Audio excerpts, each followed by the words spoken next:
Deuteronomy chapter 2, verse 1. Then we turned around and headed back across the wilderness towards the Red Sea, just as the Lord had instructed me, and we wandered around in the region of Mount Seir for a long time.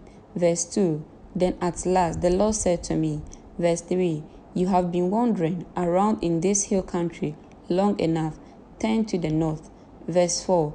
Give these orders to the people. You will pass through the country belonging to your relatives, the Edomites, the descendants of Esau, who live in Seir. The Edomites will feel threatened, so be careful. Verse 5. Do not bother them, for I have given them all the hill country around Mount Seir as their property, and I will not give you even 1 square foot of their land. Verse 6. If you need food to eat or water to drink, pay them for it. Verse 7. For the Lord your God has blessed you in everything you have done. He has watched your every step through this great wilderness. During these 40 years, the Lord your God has been with you, and you have lacked nothing. Verse 8. So we bypassed the territory of our relatives, the descendants of Esau, who lived in Seir. We avoided the road through the Araba Valley that comes up from Elat and Zion Gaba. Then as we turned north along the desert route through Moab. Verse 9. The Lord warned us, do not bother the Moabites, the descendants of Lot, or start a war with them. I have given them Ar as their property, and I will not give you any of their land. Verse 10. A race of giants called the Edomites had once lived in the area of Ar. They were as strong and numerous and tall as the Anakites, another race of giants. Verse 11.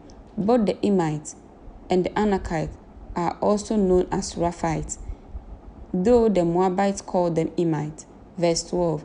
In earlier times the Horites had lived in Seir, but they were driven out and displaced by the descendants of Esau, just as Israel drove out the people of Canaan when the Lord gave Israel their land.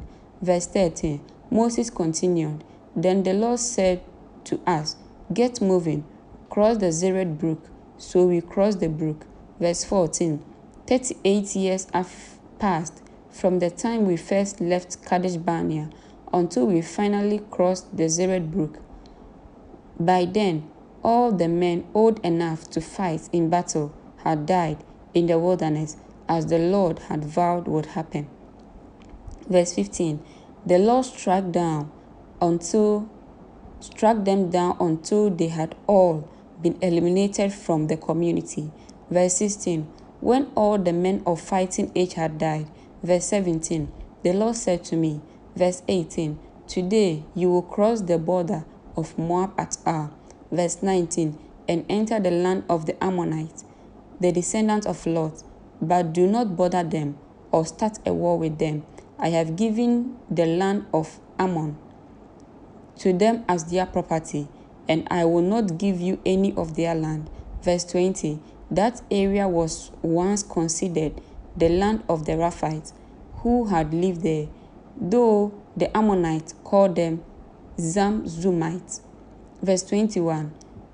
They were also as strong and numerous and tall as the Anakites, but the Lord destroyed them, so the Ammonites could occupy their land.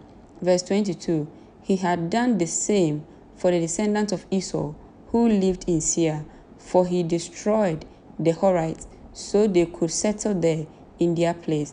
The descendants of Esau live there to this day. Verse 23. A similar thing happened when the Catharites from Crete invaded and destroyed the Avites, who had lived in villages in the area of Gaza. Verse 24. Moses continued, then the Lord said, now get moving, cross the Arnon Gog. Look, I will hand over to you Sihon of Amorites, king of Heshbon. I will give you his land. Attack him and begin to occupy the land. Verse 25. Beginning today, I will make people throughout the earth terrified because of you. When they hear reports about you, they will tremble with dread and fear. Verse 26. Moses continued, from the wilderness of Kadimoth, I sent ambassadors to King Sihon of Heshbon with this proposal of peace. Verse 27, let us travel through your land. We will stay on the main road and won't turn off into the fields on either side. Verse 28, sell us food to eat and water to drink, and we will pay for it. All we want is permission to pass through your land. Verse 29, the descendants of Esau who live in Seir allowed us to go through their country, and so did the Moabites who live in Ar. Let us pass through until we cross the Jordan into the land the Lord our God is giving us. Verse 30, but King Sihon of Heshbon refused to allow us to pass through because the Lord your God made Sihon stubborn and defiant, so he could help you defeat him, as he has now done. Verse 31, then the Lord said to me, look, I have begun to hand King Sihon and his land over to you. Begin now to conquer and occupy his land. Verse 32, then King Sihon declared war on us and mobilized his forces at Jahaz. Verse 33, but the Lord our God handed him over to us, and we crushed him, his sons, and all his people. Verse 34, we conquered all his towns and completely destroyed everyone, men, women, and children. Not a single person was spared. Verse 35, we took all the livestock as plunder for ourselves, along with anything of value from the towns we ransacked. Verse 36, the Lord our God also helped us conquer Aroi on the edge of the Arnon Gog, and the town in the Gog, and the whole area as far as Gilead. No town had walls too strong for us. Verse 37, however, we avoided the land of the Ammonites all along the Jabbok River and the towns in the hill country, all the places the Lord our God had commanded us to leave alone. Amen.